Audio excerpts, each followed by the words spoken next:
Friends, welcome back to M D vlogs in Kannada YouTube channel. ಹೇಗಿದ್ದೀರಾ ಎಲ್ಲರೂ? ಚೆನ್ನಾಗಿದ್ದೀರಾ ಅಂತ ನಾನು ಭಾವಿಸ್ತೀನಿ.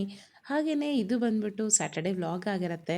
ಸ್ಯಾಟರ್ಡೇ ವ್ಲಾಗ್ ಮಾಡ್ತಾ ಇದ್ದೀನಿ ಅಂದರೆ ಫುಲ್ ಖುಷಿಯಾಗಿದ್ದೀನಿ. ಯಾಕೆ ಗೊತ್ತಾ, ನಾಳೆ ಬಂದುಬಿಟ್ಟು ಸಂಡೇ ಅಲ್ವಾ, ಸೊ ಸ್ವಲ್ಪ ಎಕ್ಸ್ಟ್ರಾ ಟೈಮ್ ನಿದ್ದೆ ಮಾಡ್ಬೋದು ಅಂತ ಅಷ್ಟೇ. ಹಾಗೆಯೇ ಸ್ಯಾಟರ್ಡೇ ಅಂದರೆ ಹಾಫ್ ಡೇ, ಮಕ್ಳಿಗೂ ರಜಾ ಇರುತ್ತೆ. ಸೊ ಸ್ವಲ್ಪ ಕಮ್ಮಿ ಕೆಲಸ ಅಂತಲೇ ಹೇಳ್ಬೋದು. ಅದಕ್ಕೋಸ್ಕರ ಅಷ್ಟೇ. ಬಟ್ ಹಂಗೆ ಅನ್ಕೋತೀವಿ ಅಷ್ಟೇ, ಕೆಲಸ ಅಂತೂ ಇದ್ದೇ ಇರುತ್ತೆ, ನಾರ್ಮಲಾಗಿ ಇದ್ದೇ ಇರುತ್ತೆ ಕೆಲಸ. ಅದು ಹಾಫ್ ಡೇ ಇದ್ದಾಗ, ಫುಲ್ ಡೇ ರಜೆ ಇದ್ದಾಗ ಅಂತೂ ಇದ್ದಿದ್ದು ಎಕ್ಸ್ಟ್ರಾ ಕೆಲಸ ನಮ್ಗೆ ಸಿಕ್ಕೇ ಸಿಗುತ್ತೆ. ಅದಕ್ಕೋಸ್ಕರ ಬಟ್ ಖುಷಿ ಆಗುತ್ತೆ ಅಷ್ಟೇ, ವರ್ಕ್ ಒಂದಿರಲ್ಲ ಅಂತ ಹೇಳ್ಬಿಟ್ಟು. ಬಟ್ ಮನೇಲಿರೋ ವರ್ಕ್ ನೋಡಿಬಿಟ್ರೆ ಆ ಸುಸ್ತೆಲ್ಲನೂ ಸಹ ನಿಜವಾಗ್ಲೂ ಎಲ್ಲಿ ಹೋಗುತ್ತೋ ಗೊತ್ತಾಗೋದೇ ಇಲ್ಲ. ಅಷ್ಟು ಎನರ್ಜೆಟಿಕ್ಕಾಗಿ ಕೆಲಸ ಮಾಡ್ಕೊಂಡು ಇದ್ಬಿಟ್ಟಿರ್ತೀವಿ. ಸೊ ವ್ಲಾಗ್ನ ಸ್ಟಾರ್ಟ್ ಮಾಡೋದಕ್ಕಿಂತ ಮುಂಚೆ ಯಾರೆಲ್ಲ ನನ್ನ ಚಾನಲ್ನ ಸಬ್ಸ್ಕ್ರೈಬ್ ಮಾಡ್ಕೊಂಡಿಲ್ಲ, ಪ್ಲೀಸ್ ದಯವಿಟ್ಟು ಸಬ್ಸ್ಕ್ರೈಬ್ ಮಾಡ್ಕೊಳ್ಳಿ ಅಂತ ಹೇಳ್ತಾ ಬನ್ನಿ ವ್ಲಾಗ್ನ ಸ್ಟಾರ್ಟ್ ಮಾಡೋಣ. ನಾನಿವತ್ತು ಸೀಮೆ ಬದನೆಕಾಯಿ ಅಂದರೆ ಚೌ ಚೌ ಬರುತ್ತಲ್ವ, ಅಂದರೆ ಇಂಗ್ಲೀಷಲ್ಲಿ ಇದನ್ನು ನಾವು ಚೌ ಚೌ ಅಂತ ಕರಿತೀವಿ. ಸೊ ಈ ಒಂದು ವೆಜಿಟೇಬಲ್ನ ಚಟ್ನಿ ಮಾಡ್ತಾಯಿದ್ದೀನಿ. ತುಂಬಾ ಟೇಸ್ಟಿಯಾಗಿರುತ್ತೆ. ಯಾರಾದರೂ ಈ ಥರ ಒಂದು ಪಲ್ಯ ಅಥವಾ ಚಟ್ನಿ ಫಸ್ಟ್ ಟೈಮ್ ತಿನ್ನೋದು ಯಾವ ತರಕಾರಿಯಿಂದ ಮಾಡಿದ್ವಿ ಅಂತ ಪಕ್ಕ ಅಂತೂ ಕೇಳ್ತಾರೆ, ಅಷ್ಟು ರುಚಿಯಾಗಿರುತ್ತೆ. ತುಂಬಾ ಹೆಲ್ತಿ ಸಹ. ಮಕ್ಕಳು ಸಹ ಸ್ವಲ್ಪ ಖಾರ ಕಮ್ಮಿ ಇಟ್ಟು ಮಾಡಿದ್ರೆ ಮಕ್ಕಳು ಸಹ ತುಂಬಾ ಇಷ್ಟಪಟ್ಟು ತಿಂತಾರೆ.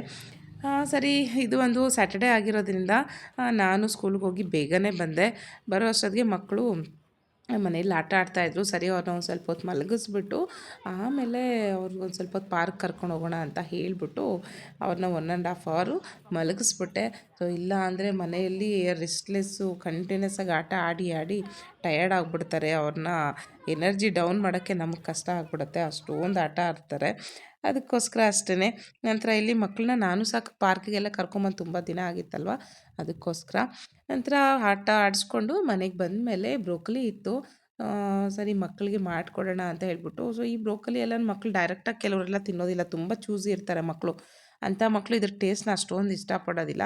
ಕೆಲವು ಮಕ್ಕಳಿಗೆ ನಾವು ಚಿಕ್ಕವಾಗಿಂದನೇ ರೂಢಿ ಮಾಡಿಬಿಟ್ರೆ ಆರಾಮ್ಸೆ ತಿಂತಾರೆ. ಬಟ್ ಸ್ವಲ್ಪ ಅವ್ರಿಗೆ ತಿಳುವಳಿಕೆ ಬಂದಮೇಲೆ ತಿನ್ನಿಸಿದ್ರೆ ಮುಟ್ಟೋದೇ ಇಲ್ಲ ಇವರು.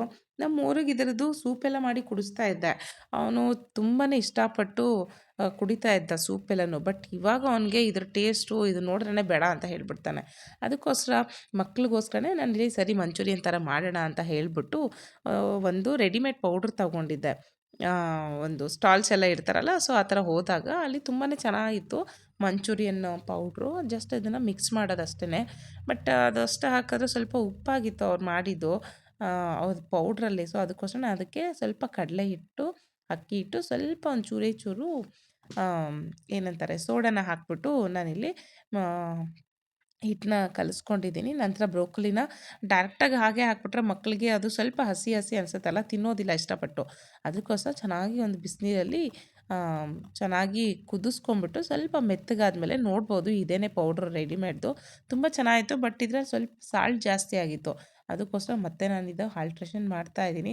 ಸೊ ಈ ಒಂದು ಪೌಡ್ರ್ ತೊಗೊಂಡ್ಮೇಲೆ ಮತ್ತೆ ನಾನು ಈ ಥರ ಪೌಡ್ರೆಲ್ಲ ತೊಗೊಳಕ್ಕೆ ಹೋಗಲಿಲ್ಲ, ಯಾಕಂದರೆ ಅವರು ಪ್ರಿಸರ್ವೇಟಿವ್ಸ್ ಎಲ್ಲ ಹಾಕಿರ್ತಾರಲ್ಲ, ಅದಕ್ಕೋಸ್ಕರ.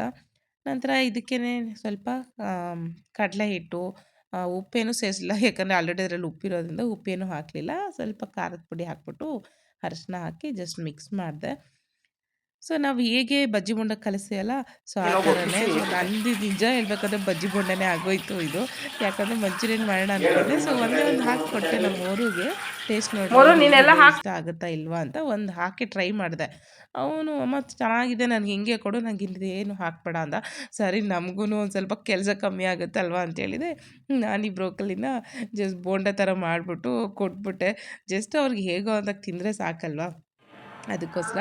ನೋಡ್ಬೋದು ಇದು ಬೋಂಡೆ ಥರನೇ ಇದೆ. ಅದಕ್ಕೆ ಸ್ವಲ್ಪ ಸಾಸ್ ಹಾಕ್ಬಿಟ್ಟು ಕೊಟ್ಟೆ, ಇಷ್ಟಪಟ್ಟು ತಿಂದರು. ನಮ್ಮ ಚಿಕ್ಕವನು ತಿನ್ನಲಿಲ್ಲ, ಅವನು ಈ ಟೈಮ್ಗೆ ಕರೆಕ್ಟಾಗಿ ಇಡ್ಲಿ ತಿಂತಾಯಿದ್ದ. ಸೊ ಅವನು ಕೆಲವೊಂದು ಸರಿ ಇಡ್ಲಿ ದೋಸೆ ಎಲ್ಲ ಕೇಳಿಬಿಡ್ತಾನೆ ಈವ್ನಿಂಗ್ ಟೈಮು. ಅದಕ್ಕೋಸ್ಕರ ಮನೇಲಿ ಯಾವಾಗಲೂ ದೋಸೆ ಹಿಟ್ಟು ಮತ್ತು ಇಡ್ಲಿದು ಅಂದರೆ ಎರಡೂ ಆಗೋ ಥರನೇ ರುಬ್ಬಿರ್ತೀವಿ.